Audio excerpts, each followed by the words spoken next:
What is up, guys? Welcome to another episode of the Plant Movement Podcast. It is hurricane season, so we're going to be talking about hurricane preparation 101, what to do, what not to do, how to get prepared. We also have two guests coming on, Garrett with Hardy Outdoors, which is a high-end landscaper in the Sarasota, Florida area, and also Shaun that has a 350 field-grown tree farm west of Ocala. So you're going to want a pen and a pencil because there's a lot of key points that we go over that you're going to want to jot down. So let's go, guys. Let's get right into the episode. Are you ready to grow? The Plant Movement with Willie Rodriguez of A's Ornamental Nursery in sunny South Florida is the podcast for those in the nursery business. Garden centers, landscapers, power growers, and plant enthusiasts. Willie is a passionate leader in the plant movement and has helped others grow their business into multi-million-dollar companies. This show will save you time, money, and headaches through top-notch education and by connecting you to experts in the industry. Let's grow. Here's your host, Willie Rodriguez. What is up, guys? Welcome to another episode of the Plant Movement Podcast. Like always, I'm your host, Willie Rodriguez. Today, I have Eddie Gonzalez with me. What's up? I'm going to be talking about a couple things today, but before we jump in, I want to talk to you guys about Threads. Have you guys heard about Threads from Instagram? Eddie told me about it, and he's like, dude, we got to download it. This is great for all the questions that you like to ask on Instagram in the stories. And this is great because now people can talk about it. Yeah, you could discuss. We could discuss. So if you guys are not on Threads on IG and you have an IG account, go there, download it. All right, it merges with your Instagram account, so it's really user-friendly. Yeah. And you can follow us on there, and from there you can join in on the fun on the Threads. We're going to have a lot of different topics to talk about, and God knows where it's going to go. Mm-hmm. I hope we need you there. Yeah, we need you guys so make there. Sure to download it so we could actually talk, have a conversation. Yeah, it's going to be information of what we're doing, and then also it's going to be questions. Mm-hmm. And the questions that we have they're all really fire. There's over 100 questions that we've brainstormed and come up with to be able to share it with you guys, all relevant to the industry and growth, which is what I love. So, yeah, we're going to have fun. Guys, are you ready for hurricane season? Are you ready, Eddie? You're never ready for hurricane season. We're never ready for hurricane season. But mentally, you got to be ready. I like you said that. It's crazy, man. Hurricane season again, 2023. And we're in the midst of it. I think it runs for 5 or 6 months of the year. And down here in South Florida, for us down here in South Florida, we get hurricane parties. We either get lucky or we get hit, one of the two, because they all seem to come close and swing right by us. Yeah. We get rain, that's for sure. We get rain, that's for sure. And for 2 weeks ago, it had rain for like a month. Yeah. Yeah, like every other day type thing. Every a day. lot of rain. Every lunchtime it was raining. But we haven't had real rain for like 4 days. Which isn't a bad thing. 4 or 5 days. I know because I got to water my porta carpets at my house. I hand water them. So I'm very up to date on that, aside from watering all the plants here at the nursery. Yeah. So I'm very up to date on that, guys. But hurricane season is really nothing to joke about. It is a time of the year that everyone's biting their fingernails. But there's ways. There's ways to prepare yourself, and that's what we're going to be talking about today. Of course. How to prepare. I'm going to tell some stories of stuff that's happened to me in the past and maybe some others. Yeah. And then we also have two guests that they're going to be jumping on to give their side of what they do. All right, one being a landscaper, high-end landscaper in the Sarasota area of Florida, and another one being a 350-acre tree farm. All right, so we got Garrett with Hardy Outdoors, and we have Shaun from Shade Tree that they're going to be popping in here shortly. So stay tuned for that, guys. So you can get what they do. If you have a tree farm or a landscape company, you can get better prepared just based off some of the things that they said, and I hope it helps you guys out. Absolutely. All right, so starting off, what are some of the things you think we have to do to prepare, Eddie, here at the nursery? Oh, say a prayer. Yeah. Go to church on Sunday. Yeah. Uh-huh. Yeah. Watch the news. Watch the news. See which way it's going. Go buy all the toilet paper at Publix. We say that, guys, because whenever there's something going down, people buy water and toilet paper. And, the whole toilet paper thing, I don't understand why. Yeah. But there's never any toilet paper anywhere whenever something goes down. And you it's can down get here in food, Florida. but you just can't get toilet paper.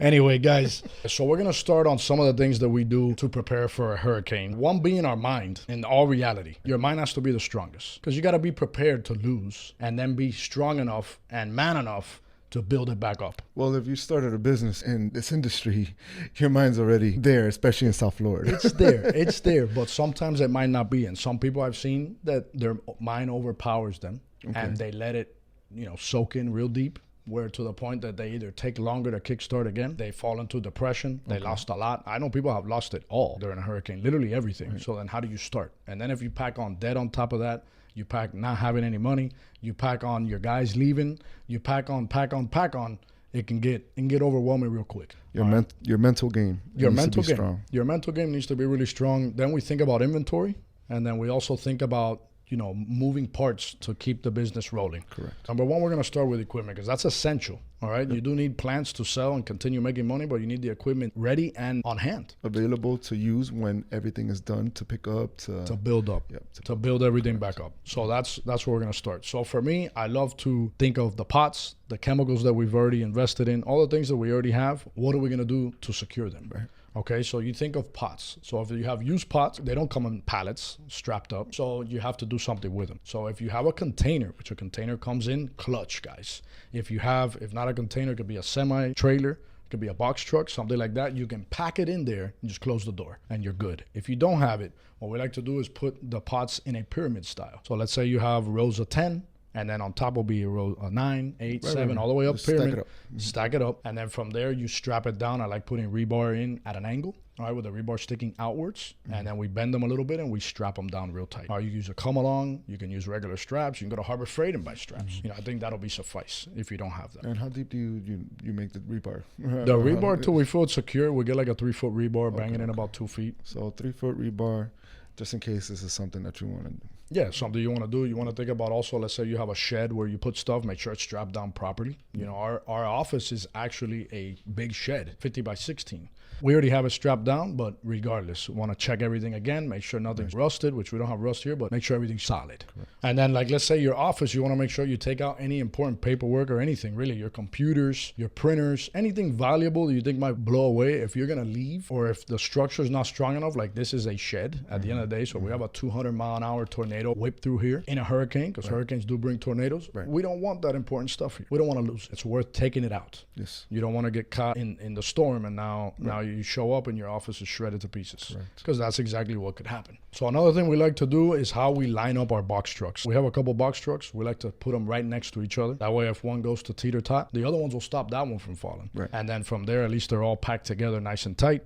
And you can put stuff in the box trucks too, which is great. So like generators, stuff like that, backup water pumps. Anything that could fly away. Anything that can fly away. Yeah. And the debris, like anything that's around your office, any big rocks or any pieces of wood laying around, a paver, anything like that, you want to pick it up because it could turn into a bullet. You don't want that thing flying around. So you put the box trucks and the semi trucks next to each other, or just the box trucks? We'll put them all together. All the cars. All the trucks. So we'll put them all together and let them hunker down together and fight through the windstorm. Other than that, you guys can think of different things that you could do to be able to protect what you guys have already. Another essential thing to have is fuel. You already know how the lines get, and if there is lines, because there might not even be power, there might not even be fuel, for God knows how long. When Hurricane Andrew came, there was no power for 6 months down here in the Redlands. That could very much be something that you need. So you stock up on fuel by filling up your trucks, filling up your transfer tanks. If you guys have transfer tanks in the back of your trucks, fuel them up. Also, stationary tanks. If you have a 500-gallon, 250-gallon, your pumps. Think about your pumps if you're a nursery. You have to fuel them. After the storm, there might be rain for a whole day, but after that, you have to water everything. So you want to make sure you have that off-road diesel. You have the green diesel. You have gas. Whatever it is that you use, you want to make sure you have an abundance of it, or at least everything's fueled so you can keep on rolling. Another thing I like to do is call ahead. I like to call the fuel company and tell them, hey, dude, put me down for X amount of gallons of green, red, and gas. All right? That way we have everything ready to go. So if he gets fuel a week from now,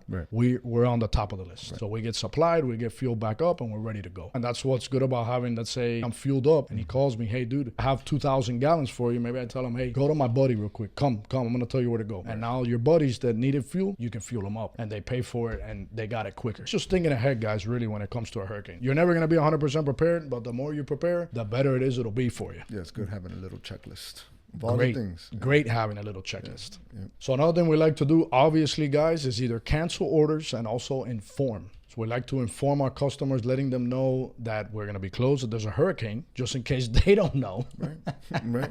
But for the most part, at least here in Florida, everybody starts talking about it. When the news starts, everybody starts. And the landscapers, you guys got to call your people, let them know, hey, we can't come. Do you need us to clean up? That's a good way to start doing something else there at the property. Right. Go clean up, go do things like that, get their yards ready. That way you're not installing, so it's not a dead week, or a dead day. You can actually accomplish something and get some type of income coming in for the times 600. Yeah, for the times to come as well. Mm-hmm. Next thing we're going to talk about are shade houses, greenhouses, grow houses. What can you do with that? One of the things I learned from Irma being the worst hurricane since we've been opened has been the shade houses, because we lost our whole shade house. I'll get into that. But here's a tip. You can slide your shade house cloth if you structure it that way, depending on how it was built. And if you're looking to get one built or one blows away and you rebuild one, you can have it built like this. So what we do is we take off the C-clamps from one end only.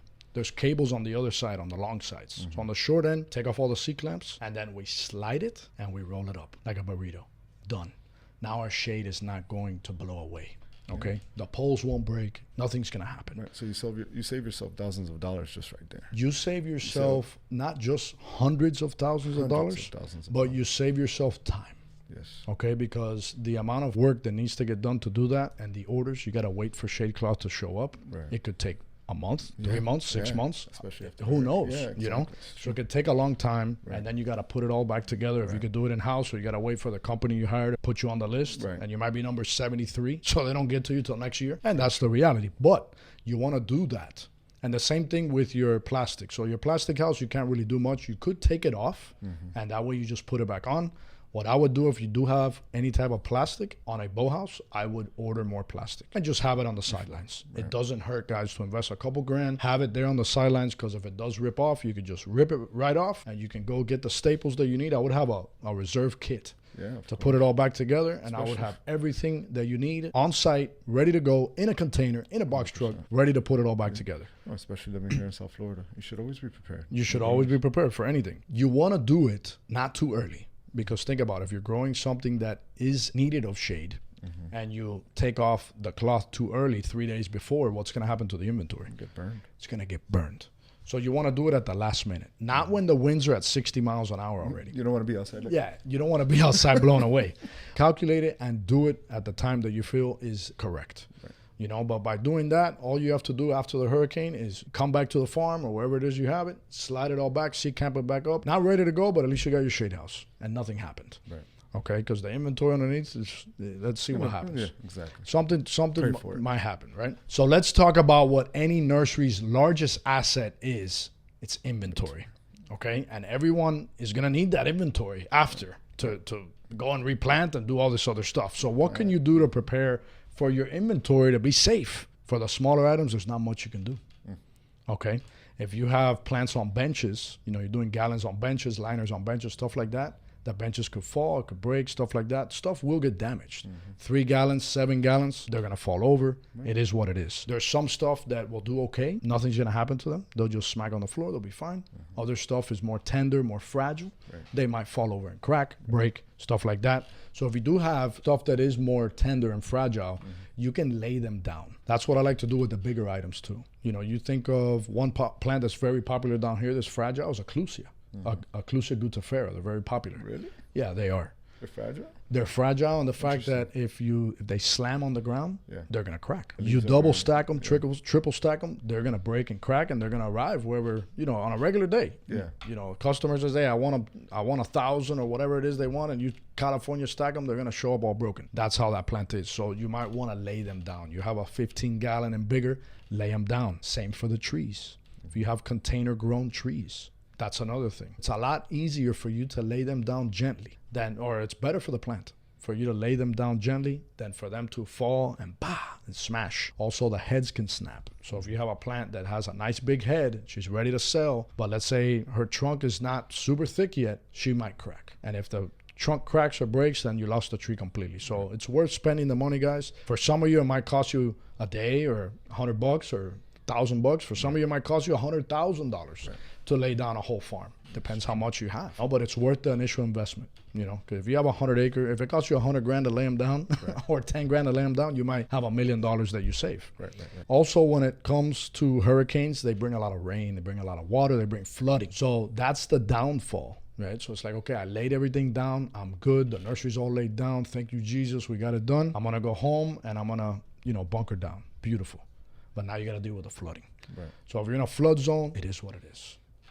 There's not much you could do. You can buy pumps and you can extract water, put it in the neighbor's yard. You could try to do something like that. But I know that like Clusia, that one plant, guys, I don't know if you have seen this, but Clusia, they lay in water for 6 hours and they turn black. They get soft like jelly and they deteriorate instantly. 6 hours, they're done. And we have some properties that I've seen 2 feet of water.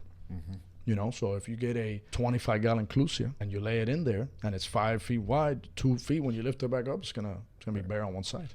It's gonna be rotten, and then all that'll defoliate and fall off the rot, and now you have a plant that's only good on one side. So what are you gonna do with that? You can't do nothing. There's certain things that you can't do anything about, and there is gonna be losses. And for some people, it's gonna be minor. Some people, it might be a lot. Some people, it might not be nothing. You might have got not even grazed by it, and you got lucky. If you guys are enjoying the content that we're putting out here on the Plant Movement Podcast, make sure to subscribe and follow, giving us a 5-star review. It really goes a long way. Also, share it with someone that can benefit from this content. As always, we want to continue connecting you with people in the green industry. And make sure you get in touch if you want to jump on the podcast. Let's go. Most importantly, guys, one way to combat all of this is to have insurance, all right? And if you guys do not have deep pockets and you don't want to insure your whole farm for 100%, because that does cost a lot of money, is at least crop insurance, or cat insurance. Cat insurance is short for catastrophic insurance. You pay like a one-time fee. I think it's like $750 a year, something like that. Nothing bad, all right? That's cheap in the insurance world for inventory. Exactly. Okay, so at least if you have that, you got to lose, I believe, guys, don't quote me, 75 or 80% of your inventory to make a claim. But, hey, it's not bad. Yeah, and that's a really good price. That's a really good price, but you got to lose pretty much everything. Everything, right. So either it gets damaged to where you can't sell it and all of that, but you got to have pictures. You got to do it prior too. Like if you listen to the episode we did with Jeff Klein, he's an insurance adjuster, and he said it on the podcast, you got to give it some time. They don't do it, hey, there's a hurricane coming tomorrow, can you insure me today? Yeah, you got to be prepared. You got to do this prior, guys. They have an extensive inventory list, all of that. You got to give receipts and stuff like that of what you have invested into it. It's a process, but once you get that done, pretty much the first time, if you haven't expanded again and you pretty much have the same inventory, then it stays pretty much the same. And you might have to renew it, every year, every 3 years, something like that, but it's worth getting. You can also get policies that do cover up to 100%, that do cover your shade houses, your structures, your office, all of that. We all know that there is insurance for vehicles. You do have to have full coverage on them to be able to, get them repaired and stuff like that. But you just want to be ready as much as you can, because if the hurricane does hit your area, you will have loss, and there's nothing you can do but be mentally prepared for it. Correct. So insurance companies, not like Progressive, right? What companies are you speaking of that would cover things like this? Well, one of the people that we use is Farm Bureau. They have insurance. If you guys do not know about Farm Bureau, so we have all of our vehicles insured with Farm Bureau. They do not insure semis. So we do have that with Progressive. Oh, okay. All right. We do have them with Progressive. There's something with Progressive. Yeah. But you guys can call if you're in Florida. I believe they do it in other states as well. I believe they might be nationwide. Don't quote me 100%, but you guys can go on their website and check. You can call them and they can do everything insurance for your farm. It's for us, guys. It's for the agriculture and horticulture industry. So it's called Farm Bureau. Farm Bureau Insurance. So look into them if you don't have any insurance. If you don't have anything at all, it might be good to do. Yeah. 100%. Yes. Guys, so before we get into the aftermath, which also equals demand and all the things that happen after a hurricane, let's talk to Garrett from Hardy Outdoors. Garrett, what are some of the things that you guys do to prepare? Hey, thanks for that, Willie. So over here at Hardy Outdoor, first thing we like to do is reach out to past clients, usually within a 6-month window of their job being completed. We like to reach out to them and let them know that we're on standby, ready to go if they need us. Second thing we do is quality of install. It's really important that you have quality installations on your projects, because that'll give you the best fighting chance whenever something like an act of God, a hurricane, comes through. A few things on our end. First, we secure any medium to large size trees with arbor brace kits to keep those upright or give them a fighting chance to stay upright.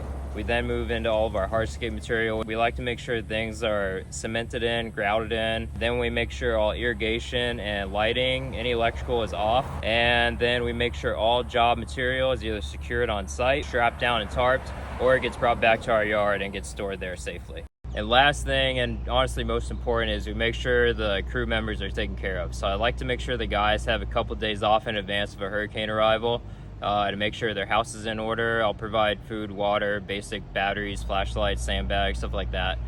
They are truly my most important priority during a hurricane. And a last great time killer during a hurricane is let your daughter paint your nails. Okay, great time killer, makes her happy. So thanks so much, Willie. Good luck to everybody this hurricane season. Back to you. Garrett, thank you, man. Thank you for that. We love that. For you guys that are not watching it on YouTube, jump to YouTube. Garrett has his nails painted. All right, Garrett's not one of those guys that paints his nails, but he let his daughter paint his nails, and he sent over the clip. So thank you so much, Garrett, for that. Yes, absolutely. Yeah, so let's talk about that real quick. Some of the things that he said were very much needed, and this is great for landscapers that you guys are landscapers. You guys can listen and learn from this stuff. And what I think about is preparation, based off what he said. You know, you want to make sure everything was strapped down properly from the rip. You know, you can't go and put a arbor brace kit on a tree already when you already did it. No, do it correctly. You could, but go do it right the first time, because it'll just cost you more money the second round. You know, do everything right. Make sure that everything is ready. If you left pavers there, because he does hardscape, guys. If you left pavers there, go pick them up. Make sure everything's cleaned up. Like he said, reach out to them, see if they need help. They might not have the manpower to do so. So that goes back into creating some type of revenue during that time. Of course, you can now shift it. Great. Yeah, he's there to sustain the relationship even after the hurricane. 100%. He's looking out for the customer. So you think about it, you could do a walkthrough on the customers, the projects that you've done or the projects that you're currently doing. You can go over there and see what's needed. Say, hey, this tree, it's really big. We're going to trim down. It's 50 feet wide. We're going to trim 10 feet off the sides and just get off all that foliage. That way it's just sticks, and that way, you know, trunks, and that way it's more aerodynamic. Yeah, when you cut a tree, it becomes more aerodynamic, and it'll fight better. Chance of surviving. 100%. It won't fall over. And then you go into his guys. He talked about his guys. You know, you need to give your guys time. You can't have your guys there, expect them. They're the father of their household or whatever it might be. They need time to prepare as well. And then you want to help them as well. Maybe they don't have access to the sandbags, but you have sandbags there at your place. Give it to them. Hey, go take it. Bring it back after the hurricane. Done. And you looked out for your guys, because without your guys, we won't be able to do anything. 100%. So they're 100% essential on the top of the list when it comes to you guys being a landscaper. You want to be ready. Make sure you have plenty of nail polish. Yeah. For your daughter. Yeah. And make sure you have plenty of nail polish, guys, on hand. All right. So go on Amazon. It's Prime now that we're recording this. Go and get your nail polish. All right. On a discount. So thank you so much, Garrett. We really appreciate it, man. Much love. And we hope that you guys stay safe if any hurricanes come your way. All right. So now we have Shaun. Shaun, what's up, Shaun? Shaun was on another episode before too, so yes, I'm glad to have you back. Yes, so we're glad to have you back, Shaun. Yes, we're glad to have you back. You guys that haven't checked out his episode, we did it at the landscape show in Orlando. That was a wild trip. We talked all about it on that episode, or the episode after his, but great episode nonetheless. But he owns a 350 field-grown tree nursery. So for you guys that are in the field-grown space, you're gonna want to listen to this. Shaun, what's up, man? Talk to us. What are some of the things that you do to prepare for a hurricane as a tree farmer?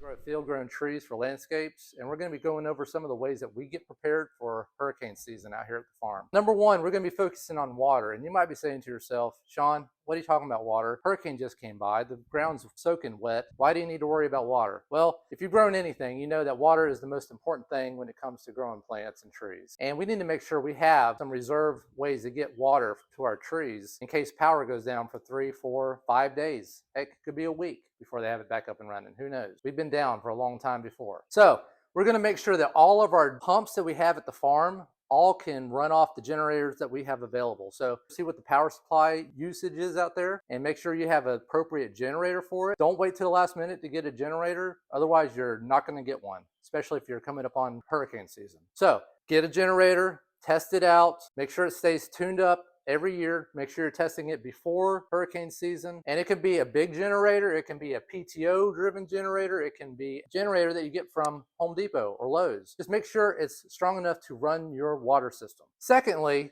in regards to these generators, you got to make sure you have enough gas to power these things. During a hurricane, there's always a gas shortage. So If you have a gas supplier, a fuel supplier that comes and fills up tanks in your nursery or farm, make sure you're getting a hold of them early when you see hurricanes on the rise, and make sure they come out to your farm and fill up everything. Also, make sure you keep some gas cans filled up and available for any of your other needs and generators and trucks and everything. You know, everything is run by gas out here, so we need to make sure we got enough gas available to keep it running. And also in regards to water, fill up our water tanks. We have a 500-gallon Grove sprayer. We make sure that thing is filled up with fresh water. We make sure that we have any kind of tank systems that we have filled up with water, you know, stuff that we can even put in the back of our truck and water trees individually if we have to. We've done it before and we'll do it again, because even if you have power from your generators, pumps don't always work properly. So we need to have backups for our backups. That's our strategy out here. Also, after hurricane, you know, we don't lay down our trees. We don't have container operation. We're field grown. A lot of our young trees, say about 1-inch caliper, 1.5-inch caliper, may get blown over after a hurricane. You know, the metal stakes that they're on may get bent. So we make sure that we have enough supplies on hand to straighten those back up. You know, tie tape is my biggest concern out here, because I want to make sure we get our trees up and straight as soon as possible after a hurricane, because we don't want to sell or try to sell any crooked trees. Nobody wants them. So we're going to make sure we have plenty of supplies on hand, because our supplier may not be able to supply us right after a hurricane when the roads are all messed up and other people have already needed stuff a week ago. We're going to be way back in line.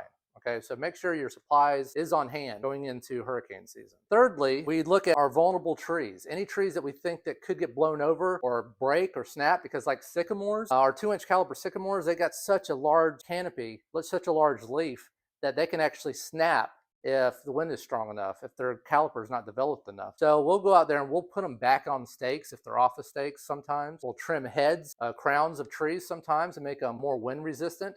Just look at your vulnerable trees. And also make sure that our clientele knows that we might not be able to load trees right after the hurricane or during the hurricane or something. So make sure you shut down all your freighters and stuff, which most of them know, but it's still good to call and cancel things. The other thing I have is cleaning up your place, making sure you don't have any debris or anything that could get blown around during a hurricane, because you don't want to be picking up garbage for a mile on your farm, you know. And also other thing that we do, I don't know if it's too helpful or not, but we take some of our big pieces of equipment and we put it next to our vulnerable structures at the farm, like our greenhouse. We put them, you know, and I don't know how much wind blocking it does, but I think it helps. We haven't had any big issues with our greenhouses so far. So that's something else to think about. Make sure none of your equipment is underneath a big branch or anything that could fall down. Sometimes we move equipment away from buildings because we're unsure about the building. So just make sure you have plans, make sure you have backups, make sure you have backups on top of your backups. And you don't want to be that guy calling your buddies, hey, you got a generator I can borrow during a hurricane, because they're probably already in use. I appreciate you taking the time for me, and give us a call if you need any field-grown trees. Thank you so much, Shaun. You know, it's nice to talk to someone that's been in the industry, guys. For you guys that don't know who Shaun is, he's been in the industry for generations, a third-generation tree farmer, and he's got 350 acres. Mm-hmm. Think about that. That is huge. That is massive. Mm-hmm. So they have so much inventory, if it's all filled, that the losses there could be immense. Yeah. We're talking millions and millions and millions of dollars, guys. Yeah. So I love some of the things that he said. We're going to go over a couple of them. One being the water. Like he said, you think that with all the rain, you're not going to need water, but you need water the days after, like I said previously. So generators, if you have water pumps that are electric. So if you don't have electric water pumps, then you don't need a generator for that. You will need a generator for other things, but not for that. Mm-hmm. But you do want to have your generators, like he said, working order. Because if they're not in working order, you pull it out of the barn and she has 6 inches of dust on her, you think she's going to fire up. I don't care if it's a Honda generator. It might give you a problem. Also, you want to make sure that you have it. You need to water your plants after. To water your plants for the days after. You know, you never know what's going to happen. So you want to be prepared. Or be like Shaun, because he's done it before.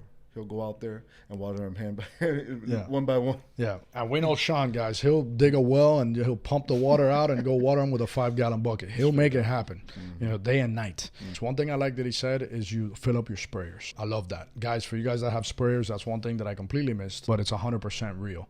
So if you fill up, you have a 500-gallon sprayer, which is what a lot of people have, or you have a Jackdo backpack sprayer is what it's called, which goes, and it's all these are PTO driven, or even if they're gas power driven, you want to fill them up because that extra weight holds it down. It's less of a chance that it gets blown over during a hurricane. So I love that. And also he has spare water tanks for the pumps, just in case the pump isn't working properly or whatever, he's got extra tanks to be able to pump water using the generator and get it rolling if he doesn't have power. So great things that he talked about. I also like the fact that one thing that he can do, like I said, if you have bigger things, bigger items, you can lay them down. They can't lay them down because they're in the ground. If you guys are doing palm trees, you know, it's different and they're more wind resistant. But a tree with a big canopy, it's great what he said, trim it down. Same thing I talked about with Hardy. Same thing. Aerodynamic, ready to go, more wind resistant. All right, is what he said. That makes more sense than what we're talking about. But trimming trees, bracing trees, all right, and letting your customers know that you're going to be closed. You know, I remember during Irma, I was closed for 2 weeks. And there was 0 sales happening for 2 weeks because I was just trying to figure out, all right, what's step one? Because the aftermath is wild. And that's what we're going to talk about next, guys. The aftermath of a hurricane. So how do you start? So basically, for me, it was, okay, what am I going to see when I go outside? So I jumped in my truck, went to the nursery. There was down power lines. There was down trees. I couldn't go over different things. I had to reroute a couple times just to get to the farm. Yeah, it was all over Florida too. All over, yeah. So from there, you see the catastrophe. And depending on what you're seeing is depending on what the game plan is going to be. Your main thing is save the plants. That's number one. The paperwork in the office that you forgot to do, your office blew away, that doesn't matter. You don't need an office to sell plants. What you need to be able to generate money is plants because the demand is wild after a hurricane. So you want to make sure that if you have plants that are laying down, they got blew over from the hurricane, they're sitting in water, instantly stand them up. There's ways of fixing a plant if it starts to rot by the root system. There's not ways of fixing a plant if the leaves start to rot by sitting in water, like I talked about with the Clusa, giving you guys that example. So you want to stand them up ASAP. Anything that's broken, it is what it is. If you do have insurance and you're going to make a claim, make sure you take photos before you touch anything. Okay, same thing with the vehicles. If any structures, vehicles, plants, anything like that, take photos, take videos, save them, put them on a hard drive, send them to your friend, put them on an iCloud. Do something, because you're going to need that to make a claim. And if you don't do it, you can't just describe to them what it looked like and show them a pile of plants. You know, that's not how it works. But basically clean up. If your structures are damaged, like a shade house, figure out what you're going to do. If half of your shade house got damaged because you couldn't bring back the tarp or whatever it was, the shade cloth, you're going to want to maybe consolidate them, put them together, put them pot tight, put them under that piece that's left. Something like that, so you can save whatever's there so it doesn't get completely burned. And also letting people know that you are going to be closed. There's nothing you could do, and you're going to get bombarded with phone calls. I remember when that happened, I just stopped answering the phone, because how am I going to be digging holes with a machine, answering the phone all day, telling people we're closed? Or set up your answering machine. Answering machine. So it says, we're currently recovering from the hurricane. Please give us some time. We will get back to you as soon as we possibly can. 100%. That's another thing that you do. I love that. And you can call everybody back at 6 o'clock at night and so shoot them a text that called and said, hey, we're closed, or what do you need? I can't do anything for you. Save me. Give me $100,000. There's some people live in northern parts of Florida. They don't get hit as hard as we do, and they're already needing some material, and there's a possibility that you won't be able to supply it. 100%. So 100%. Just let them know ahead of time. 100%. So then, aside from that, on the nursery side, guys, the cleanup that happens, the demand that happens after is ridiculous. You know, everybody wants to get their trees trimmed. There's houses that are just smashed, and trees are on your property, smashed with a tree that fell on it. All those different things. So that creates a huge demand for people that are in that service sector of the industry. Correct. You know, so if you want to, join in on the fun, make sure you have your chainsaws, make sure you have your stump grinders, make sure you have all your equipment, your backhoes, your skid steers, whatever it is that you're going to need for cleanup, make sure you have it ready on the trailer, locked and loaded, ready to go, because the opportunities become crazy. All right, like I've said before on another episode, FEMA comes into play with cleanup efforts. So I know people that in 3 months made $200,000. Regular guy, but he had like 6 trucks, so he was able to go trim. He was able to pick up the garbage, put it on the side of the road, and then he was also able to pick up the garbage and take it to a site that they set up to be able to dump. This guy made a lot of money during that time, and it was a short period of time, and he was able to execute. Why? Because he was prepared. Most of the stuff that we talked about today, guys, is preparedness, and what I'm going to continue talking about is being prepared. So after all is said and done, guys, there's going to be a lot of demand, especially if you have nurseries down here in South Florida. We are the hub, guys, at the end of the day. On the episode that is coming up next, which is with Harold's. We talk about something. I'll give you a sneak peek. We talked about how he said that 85% of plants come in through the Port of Miami that are supplied to the United States, Canada, places like that. So if you think about it, we are a big, big hub, guys. So many people depend on what we do. You can have a little 2-acre nursery and someone is depending on that. Because if the hurricane comes through here, it puts a hold and a halt like you wouldn't believe on the whole country, guys. When it comes to plant material. When it comes to plant material, it puts a huge hold because there's people down here that only grow, let's say it's one style of plant, there's only 3 people that grow that plant. So if all 3 of those growers get wiped out, that plant is non-existent for a long time.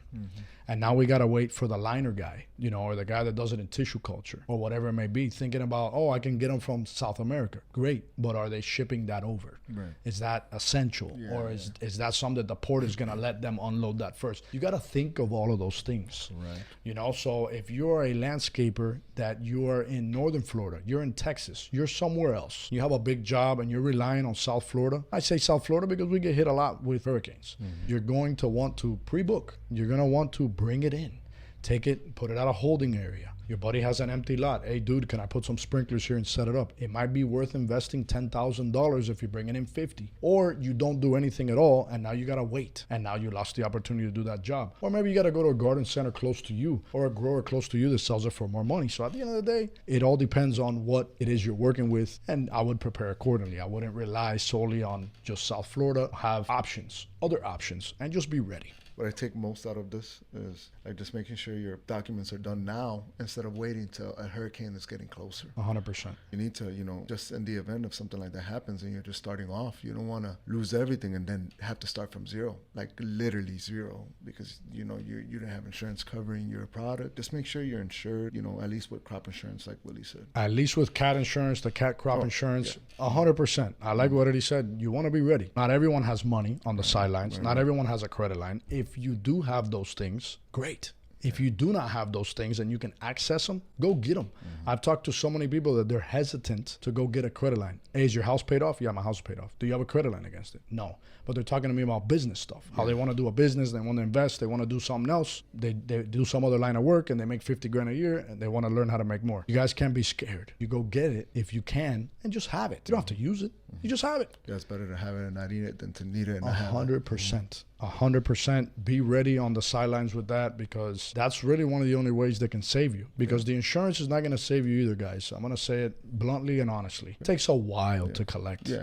If you rely solely on insurance, guys, it's up in the wind. The insurance that I have is making sure that I dotted all my I's and crossed all my T's on my own. And I have, you know, everything set away. I have money put away. I have a credit line. I have a buddy. I have whatever it may be on this topic as well. If you guys are growing plants, one thing to think about is having credit available at the vendors to buy pots, soil, chemicals, fertilizer.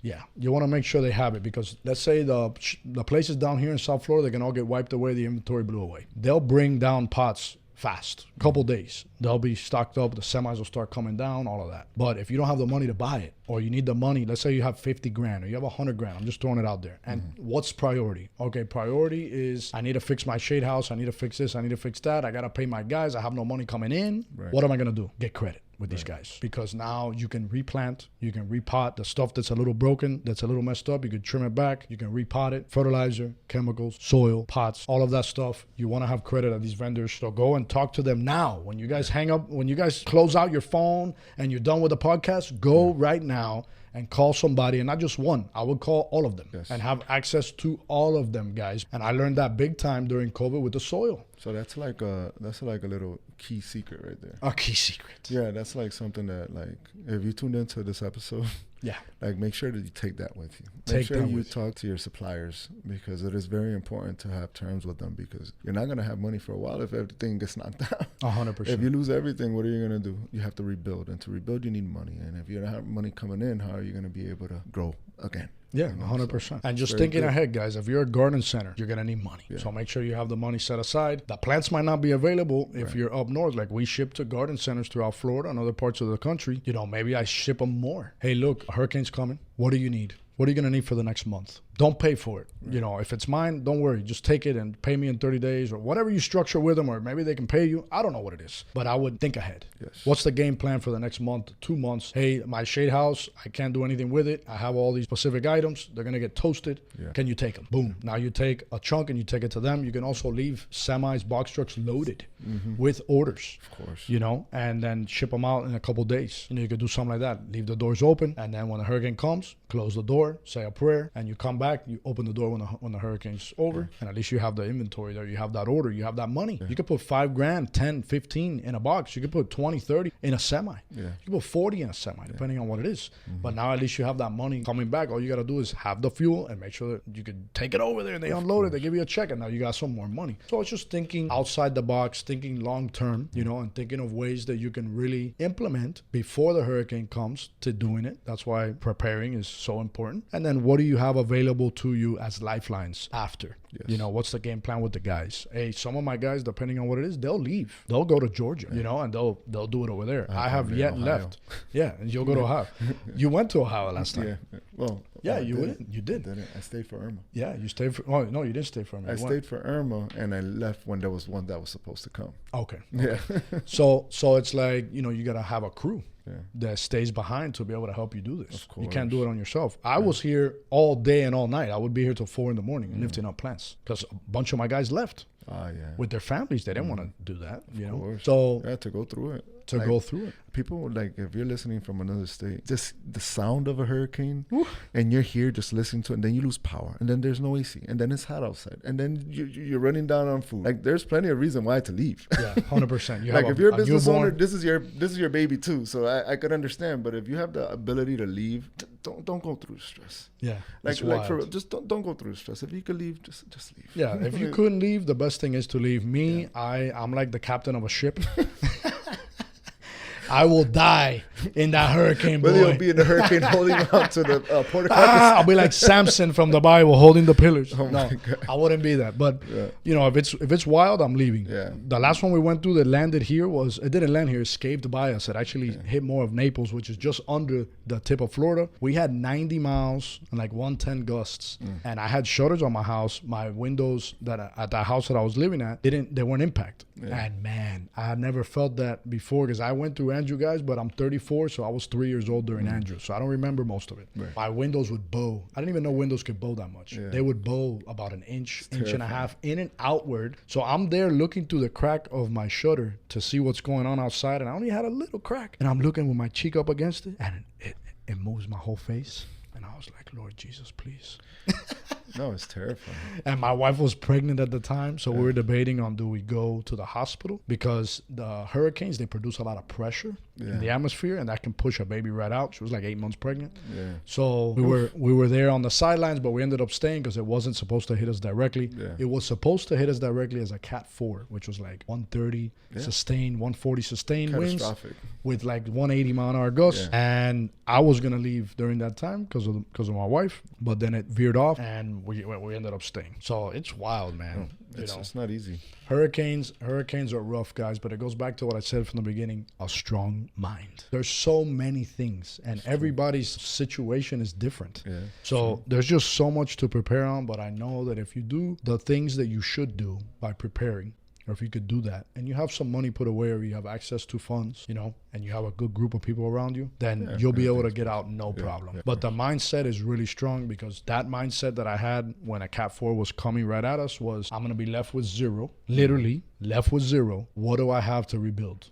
What do I have? So I have credit here, credit there. I can get this over here, get this over there. Whoever has plants, I can go grab. Okay, so now I can make sales. I can do a list of what is available. Not what do you want, but what is available. Pick from here, and I can ship stuff. And instantly it was wildfire, dude. You're already building in your head before you I'm building in my head. So when the hurricane, you know, is coming, it's like, all right, at least I'm more at peace. I have a game plan. I know how to strategize and get out of this situation ASAP, even though I don't know what's going to happen yet because it hasn't shown up. But my mind was mentally prepared to lose it all. And I was literally ready to start with a very low inventory if that's what I was left with. But I was prepared to fight through it regardless because I have a strong mind. Okay. So a strong mind, guys, is more important than anything, because without it, you cannot even attempt to do it. People buckle under pressure and they didn't do what they were supposed to do. Nah, we're good. The news always lies. I get it. The news always lies. I get it. But what if? You got to be ready, man. There's nothing more powerful than that, guys. If I can tell you anything, it's your mindset.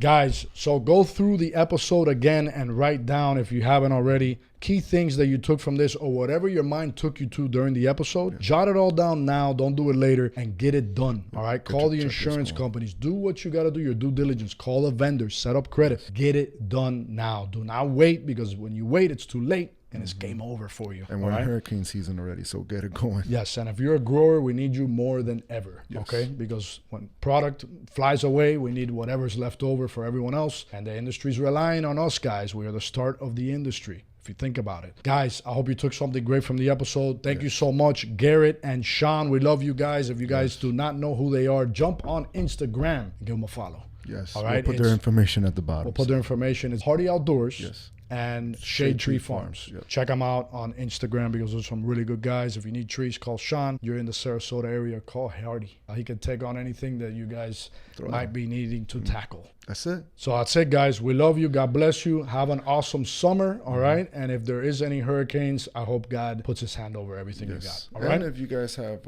your own techniques and any advice, go ahead and comment below. Comment anywhere. Comment wherever you can.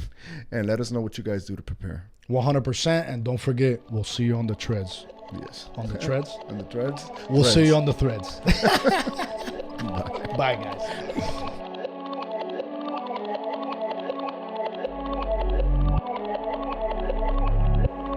Thank you for listening to this edition of The Plant Movement. Willie and Eddie invite you to connect with them on Instagram at both The Plant Movement Podcast and A's Ornamental Nursery. Those links are in the show description. Please leave us a well-worded 5-star review on Apple Podcasts to help others find the show. And remember to tap the follow button so that you'll be notified when the next edition of The Plant Movement is available.